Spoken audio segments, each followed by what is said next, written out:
Olá, sejam todos bem-vindos. Esse é o canal Amigo Oculto Concurseiro.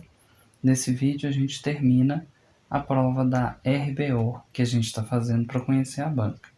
No canal a gente já tem a parte de português e a parte de contabilidade.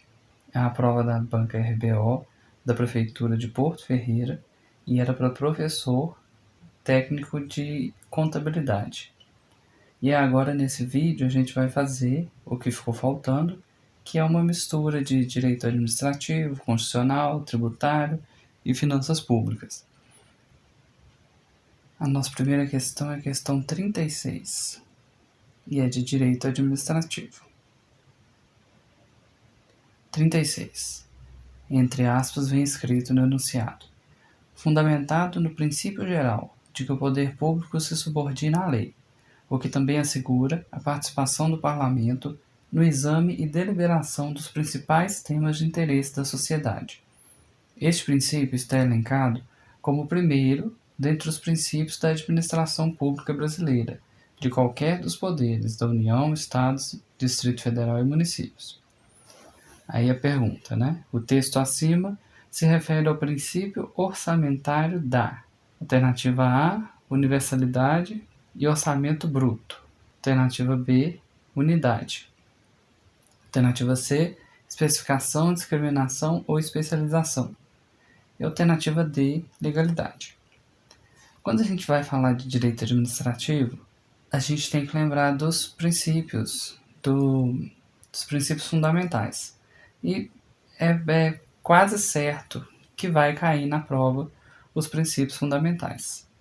Tem uma regrinha para lembrar que é o LIMP. Provavelmente, se você já estuda há algum tempo, já ouviu falar. Bem no começo da matéria, a gente já escuta falar do LIMP. É LIMP. L de legalidade, I de impessoalidade, M de moralidade, P de publicidade e E de eficiência. Já deixei escrito aqui, o LIMP. Legalidade, pessoalidade, moralidade, publicidade, eficiência. Ele está falando desses princípios. Ele ainda deu uma dica que ele falou que é o primeiro. Não sei se fora da dica, né, do macete, se legalidade também é o primeiro na lei. Mas é certo que, se você vai fazer uma prova de direito administrativo, pode ter certeza que o LIMP vai cair em algum lugar. Em algum ponto da prova vai falar disso. E é a nossa resposta, né? A nossa resposta é o princípio da legalidade. Está aqui na letra D. Legalidade é o gabarito dessa questão. É o princípio fundamental da administração pública que ele está pedindo aqui nessa questão. Então, letra D. Cadê? Aqui. Letra D é o gabarito da questão 36. Foi uma questão de direito administrativo. E a única dessa prova. A nossa próxima questão é a questão 31. E ela vai ser uma questão de finanças públicas. Então aqui, questão 31. A Lei 4.320 de 64, de 17/3/64, editada sob a égide da Carta de 1946 e recepcionada pelas Constituições de 67 e 69 e de 88, ao dispor sobre normas gerais para a elaboração e controle dos orçamentos e balanços dos entes da Federação, estatui: letra A, normas gerais de direito tributário; letra B, convênios entre a União, os Estados, o Distrito Federal e os municípios; letra C, normas gerais de direito financeiro; e letra D, normas de finanças públicas. Bom, a resposta disso vai estar lá na Lei 4.320, com a mesmo termo que usou lá na questão, estatui. Estatui normas gerais de direito financeiro. Então, a Lei 4.320 estatui normas gerais de direito financeiro para elaboração e controle dos orçamentos e balanços da União, Estados, municípios e Distrito Federal. Vamos voltar para a nossa questão. Então, aqui, letra C é a nossa resposta, né, mais adequada. Está escrito que ela estatui normas gerais de direito financeiro. Então o gabarito da nossa questão 31 é a letra C. O examinador queria saber se você leu a lei, né? Se você sabe do que ela fala.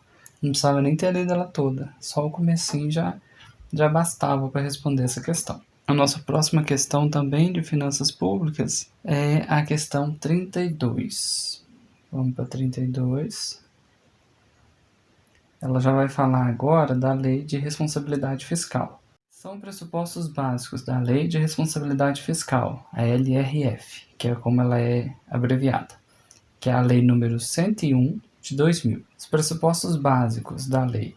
Letra A. Despesa orçamentária, classificada por função, programa, subprograma, projetos e atividades. Letra B.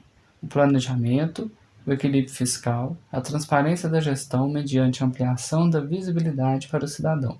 Letra C. Os princípios da coordenação, descentralização, delegação de competência e controle. E letra D. A apresentação da previsão das receitas e a apresentação da fixação das despesas. Bom, aqui na 32 a gente está tratando da Lei de Responsabilidade Fiscal. Quais são os pressupostos básicos dessa lei? Então, qualquer alternativa que não trouxer transparência e equilíbrio fiscal não serve para a gente. Então, o gabarito aqui da questão 32, a gente, depois da leitura de todas as alternativas, a conclusão que a gente chega é que a resposta tem que ser letra B. Planejamento, equilíbrio fiscal e a transparência da gestão mediante ampliação da visibilidade para o cidadão. Esses são os pressupostos básicos da LRF, Lei de Responsabilidade Fiscal. Então, o nosso gabarito aqui, só para não ficar dúvida, é B. A próxima questão que a gente vai fazer é a 34. A 34 ela já é de direito financeiro e ela ainda fala da LRF. E ela vem assim: é regra incerta, incerta com S de inserida e não com C de incerto. É regra incerta no artigo 14 da LRF, ainda que os entes federados criem isenções, reduções da base de cálculos de certos tributos. E aí, a gente teria que ir lá no artigo 14, para saber do que ele está falando. E acaba ficando uma questão difícil, Se você não decorou o artigo 14, ia precisar de abstrair muito para chegar na resposta. 14. Está falando de renúncia de receita. Isso o examinador poderia ter dado uma dica, que era renúncia de receita. O que é renúncia de receita? É a administração pública abrir mão de receber algum imposto. Então, vamos voltar aqui. Então, a regra incerta no artigo 14 da LRF, ainda que os entes federados criem isenções, reduções na base de cálculos de certos tributos. Letra A. O exercício da competência tributária. Letra B. Estabelecer diferença tributária entre bens de qualquer natureza.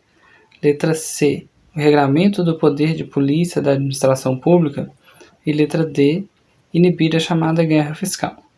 Bom, o gabarito aqui é a letra D. É inibir a guerra fiscal. E o que é a guerra fiscal? A gente teve no Brasil um movimento de guerra fiscal na década de 90. E o que é? É quando os entes federados, um estado com um estado e uma cidade, começam uma guerra fiscal entre si, competindo quem vai conseguir atrair mais investimentos através da renúncia de receita. Aqui em Minas Gerais já aconteceu muito com automotivos, fábrica de carros, Aí o Estado vai falar: se você se estabelecer aqui numa cidade minha aqui em Minas, eu te dou isenção de tantos impostos por tantos anos. E aí a empresa acaba ficando, gera emprego e tal, mas a guerra fiscal é essa competição dentro da administração pública, entre entes federados, para atrair esses investimentos. E então, lá no artigo 14 da LRF, ele regula como que pode acontecer a renúncia de receita de forma a inibir a chamada guerra fiscal. Eu achei assim, é interessante a gente descobre o que é guerra fiscal, a gente vê renúncia, mas ficou muito no ar. A única coisa que dá uma dica aqui na questão é isenções. para a gente poder saber que estava falando de renúncia, né? E tentar chegar na letra D, que é inibir a guerra fiscal. Vamos para a próxima. Nossa próxima questão é a 38, e aí já é de direito tributário. Questão 38. Aí já vai falar de SSQN. Sobre SSQN, Imposto sobre Serviço de Qualquer Natureza, assinale a alternativa que julgar correta. Bom, como aqui no canal a gente já leu a legislação referente ao SSQN, vai ficar mais fácil, né? Se você não viu ainda, dá uma olhada nos vídeos anteriores. A gente tem 3 vídeos de 3 leis, lei federal, lei municipal e decreto municipal, falando sobre SSQN. Então vamos. Letra A. Incidência do imposto depende da denominação dada ao serviço. Não depende. Bom, no gabarito da 38, a gente tem a letra B como resposta, falando que o imposto ele não incide sobre exportações de serviços para o exterior do país. Só que, quando a gente vai fazer questões sobre esse assunto, sempre cai falando que pode incidir para a exportação se a gente conseguir perceber o serviço ainda dentro do território brasileiro, antes de exportar. Só que a questão não está falando desse porém, desse detalhe, está falando da regra, que o imposto do ISS-QN não incide sobre exportações de serviços para o exterior. Então a letra B fica certa. Então a letra B é correta, o que faz da A, C e D incorreta. Então a gente pode inferir que a incidência do imposto não depende da denominação dada ao serviço. Na letra C, que o imposto também não incide sobre a prestação de serviço em relação de emprego e de trabalhador avulso. E na letra D, que o imposto, aí tiraria esse não aqui, né, incide sobre o serviço proveniente do exterior do país. Mas isso são só inferências. Claro que a gente teria que ir, né, na Lei 116, complementar, Lei Federal complementar, para poder conferir se isso tudo é verdade. Vou deixar de parar a casa para vocês. Vamos para a próxima questão. A próxima questão é a 39. Quais as modalidades de exclusão do crédito tributário? As modalidades de exclusão são isenção e anistia. A isenção é antes de existir já o imposto para pagar, aí você exclui ele pela isenção, ou a anistia, depois que o imposto já existe. A anistia é tipo um perdão, né? Entre aspas. A isenção para antes, a anistia para depois. Remissão não entra, decadência e prescrição não, compensação e pagamento também não.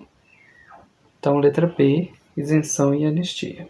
Aqui é o nosso gabarito. Ficou meio fora, né? Nossa próxima questão é a 40.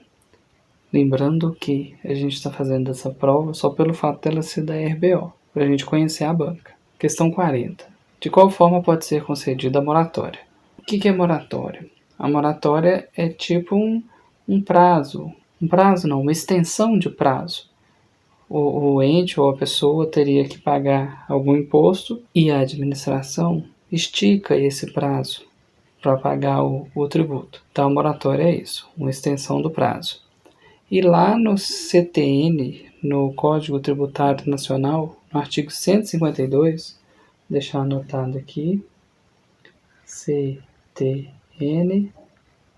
artigo 152, vem falando que a moratória pode ser concedida em caráter geral ou individual. Então o nosso gabarito é letra A, em caráter geral ou individual. Nossa próxima questão é a 44 e já está acabando. Depois, acho que a 44 já é a penúltima. 44. É ato administrativo pelo qual se formaliza a obrigação tributária nascida abstratamente na lei e se concretiza com a ocorrência do fato gerador. Do ponto de vista tributário, o conceito acima se refere ao ato administrativo que formaliza a obrigação que nasceu na lei e concretiza com o fato gerador. Letra A, lançamento. B, modificação do crédito. C, extinção do crédito. E D, homologação do período fiscalizado. Bom, a resposta para mim parece óbvio, mas isso é porque eu formei em contábeis. Mas a resposta é a letra A. É o lançamento que formaliza a obrigação. e que se concretiza com o fato gerador. Você teve o fato gerador, para formalizar isso você faz o lançamento. Então, letra A, nossa resposta, nosso gabarito. E agora a gente vai para a última, que é classificado tanto como uma questão de direito constitucional, quanto de direito tributário. Ela não fica numa matéria só, não. Que é a questão 37. Questão 37. Podemos afirmar que o sistema tributário nacional é: letra A, conjunto de princípios constitucionais que rege o poder de tributar. Pronto, para mim já é a letra A. Mas vamos ver as outras para ver se tem alguma que serve.